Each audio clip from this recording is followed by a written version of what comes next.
Et Dieu dans tout ça, une émission de Jean-Paul Eck.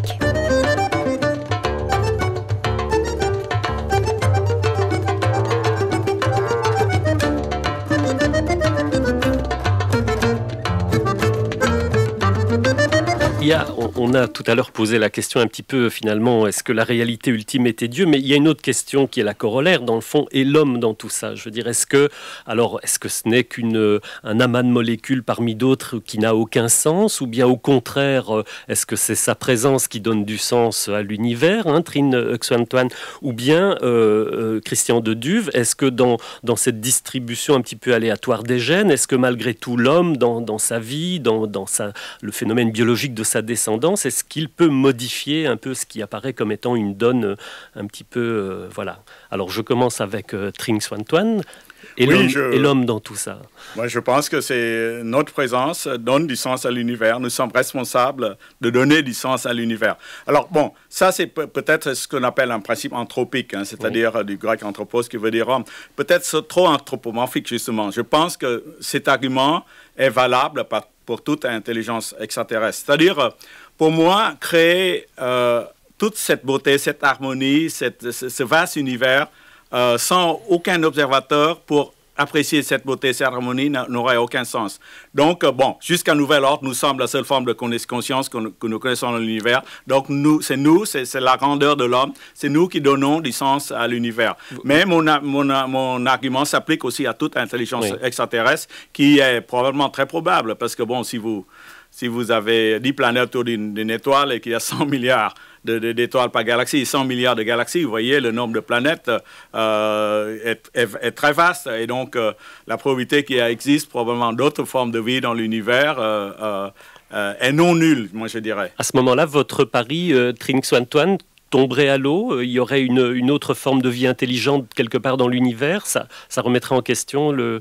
Non, pas du tout. Parce que, le pari, c'est que vous voyez qu'il y a quelque chose qui règle l'univers pour que, pour que les étoiles massives naissent et fassent leur alchimie nucléaire. C'est ça. Et donc, qui donne émergent et une sorte de vie et une sorte de conscience. Parce que la vie, pour moi, n'est pas suffisante. Justement, il faut passer à l'étape de la conscience pour qu'elle appréhende justement cette beauté, cette harmonie. Et donc, que ce soit nous ou que ce soit d'autres formes d'intelligence extraterrestre, fera bien l'affaire. Non, je pense que c'est tout à fait cohérent, en fait, au contraire. Christian de Duve, la place de l'homme.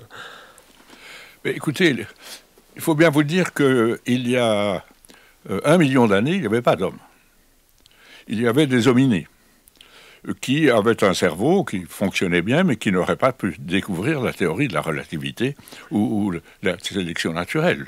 Et avant eux, il y avait des primates, des singes. Avant les singes, il y a 600 millions d'années, il n'y avait pas d'animaux. Et il y a 1 milliard d'années, il n'y avait pas d'êtres multicellulaires, il n'y avait pas de végétaux, il n'y avait pas d'animaux, il n'y avait que des microbes.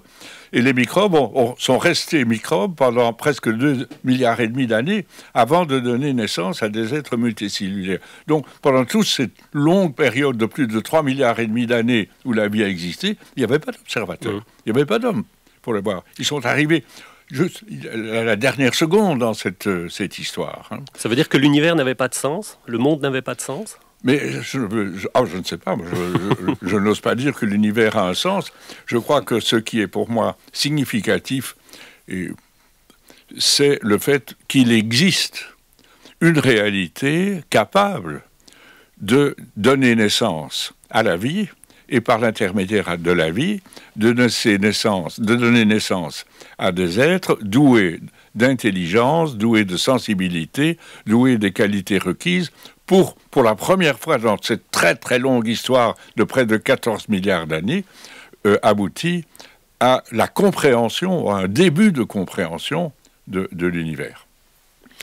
Alors, Trinh Xuantuan, est-ce que cette longue absence de vie intelligente, est-ce que ça modifie votre théorie ou au contraire ça la conforte? Non, de nouveau, je reviens. Je ne suis pas sûr que nous sommes la seule forme d'intelligence dans l'univers. Oui. Donc, pour moi, de nouveau, l'homme est une forme de conscience. Bien sûr, jusqu'à nouvel ordre, la seule forme de conscience dans l'univers que nous connaissons.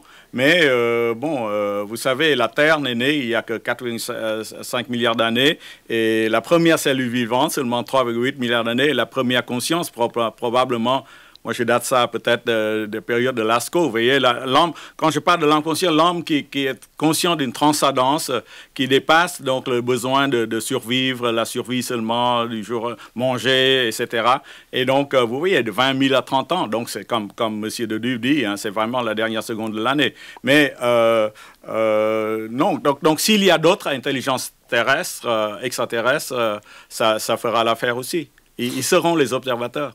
Et Dieu dans tout ça, le magazine des philosophies et des religions.